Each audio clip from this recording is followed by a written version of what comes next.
Rich dad poor dad Robert Kiyosaki के अनुसार मेरे दो डैडी थे, एक अमीर और दूसरे गरीब। एक बहुत पढ़े लिखे थे और समझदार थे, वे पीएचडी थे और उन्होंने अपने 4 साल के अंडर ग्रेजुएट कार्य को 2 साल से भी कम समय में कर लिया था।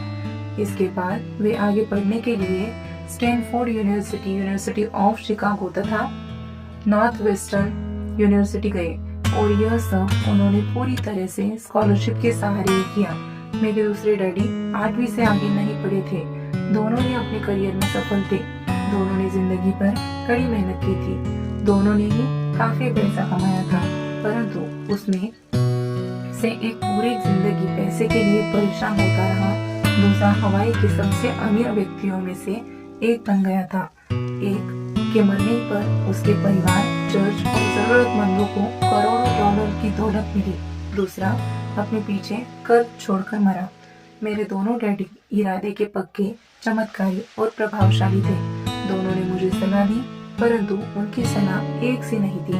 दोनों ही शिक्षा पर बहुत जोर देते थे, परंतु उनके द्वारा सुझाए गए पढ़ाई के विषय अलग अलग थे। अगर मेरे पास केवल एक ही डैडी होते तो मैं या तो उनकी सलाह मान लेता या फिर उसे ठुकरा देता, क्योंकि सलाह देने वाले 2 थे। इसलिए मेरे पास 2 विरोधाभासी विचार होते थे। किसी भी एक विचार को सीधे सीधे मान लेने या ना मानने के बजाय मैं उनकी सलाहों पर काफी सोचा करता था, उनकी तुलना करता था और फिर खुद के लिए फैसला किया करता था। समस्या यह थी कि अमीर डैडी अभी अमीर नहीं थे और गरीब डैडी अभी गरीब नहीं थे। दोनों ही अपने करियर शुरू कर रहे थे और दोनों ही दौलत तथा परिवार के लिए मेहनत कर रहे थे, परंतु पैसे के बारे में दोनों के विचार और नजरिए एकदम अलग अलग थे। उदाहरण के तौर पर एक डैडी कहते थे पैसे का मोह ही सभी बुराइयों की जड़ है, जबकि दूसरे डैडी कहते थे पैसे की कमी ही सभी बुराइयों की जड़ है।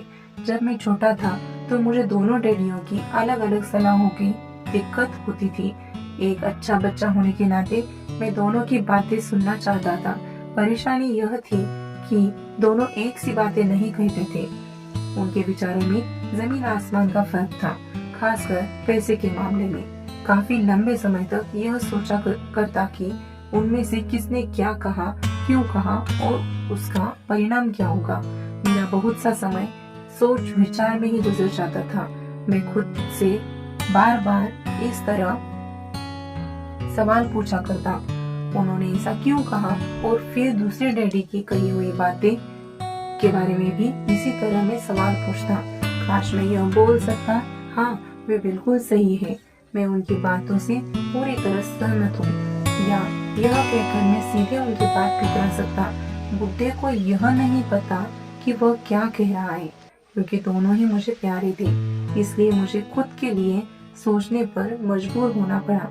इस तरह सोचना मेरी आदत बन गई, जो आगे चलकर मेरे लिए बहुत फायदेमंद साबित हुई। अगर मैं एक तरह से ही सोच पाता तो यह मेरे लिए इतना फायदेमंद नहीं होता। धन दौलत के का विषय स्कूल में नहीं बल्कि घर पर पढ़ाया जाता है। शायद इसीलिए अमीर लोग ज्यादा अमीर होते जाते हैं, जबकि गरीब और ज्यादा गरीब होते जाते हैं और मध्यम वर्ग कर्ज में डूबा रहता है। हम में से ज्यादातर लोग पैसे के बारे में अपने माता पिता से सीखते हैं।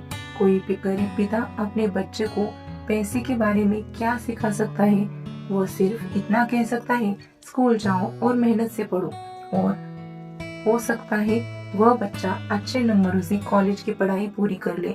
फिर भी पैसे के मामले में उसकी मानसिकता और उसका सोचने का ढंग एक गरीब आदमी जैसा ही बना रहेगा। यह सब उसने तब सीखा जब वह छोटा था। धन का विषय स्कूलों में नहीं पढ़ाया जाता। स्कूलों में शैक्षणिक और व्यावसायिक निपुणताओं पर जोर दिया जाता है, न कि धन संबंधी निपुणताओं पर। इससे यह साफ हो जाता है कि जिन स्मार्ट बैंकर्स, डॉक्टर्स और अकाउंटेंट्स के स्कूल में अच्छे नंबर आते हैं, वे जिंदगी भर पैसों के लिए संघर्ष क्यों करते हैं।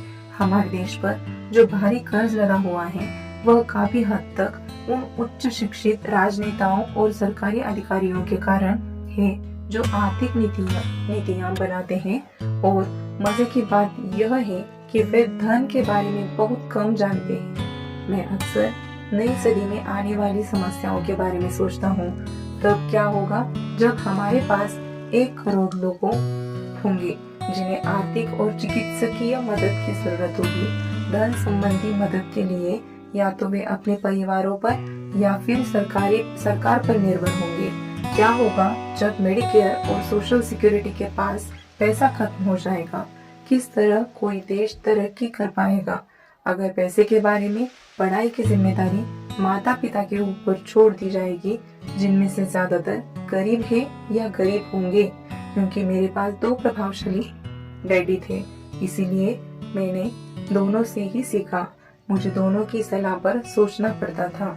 इस तरह से सोचते सोचते मैंने यह भी जान लिया कि किसी व्यक्ति के विचार उसकी जिंदगी पर कितना जबरदस्त प्रभाव डाल सकते हैं। उदाहरण के तौर पर एक डैडी को यह कहने की आदत थी, मैं इसे नहीं खरीद सकता, और दूसरे डैडी इन शब्दों के इस्तेमाल से चिढ़ते थे। वे जोर देकर कहा करते थे कि मुझे इसके बजाय यह कहना चाहिए, मैं इसे कैसे खरीद सकता हूँ। पहला वाक्य नकारात्मक है और दूसरा प्रश्नवाचक। एक में बात खत्म हो जाती है और दूसरे में आप सोचने के लिए मजबूर हो जाते हो। मेरे जल्द ही अमीर बनने वाले डैडी ने मुझे समझाया कि जब हम कहते हैं मैं इसे नहीं खरीद सकता, तो हमारे दिमाग का काम करना बंद कर देता है। इसके बजाय हम यह सवाल पूछते हैं कि मैं इसे कैसे खरीद सकता हूँ, तो हमारा दिमाग काम करने लगता है। उनका यह मतलब नहीं था कि आपका जिस चीज पर दिल आ गया है उसे खरीद ही ले। वे लगभग दीवानगी की हद तक अपने दिमाग को कसरत करवाना चाहते थे, क्योंकि उनके ख्याल से दिमाग दुनिया का सबसे ताकतवर कंप्यूटर है।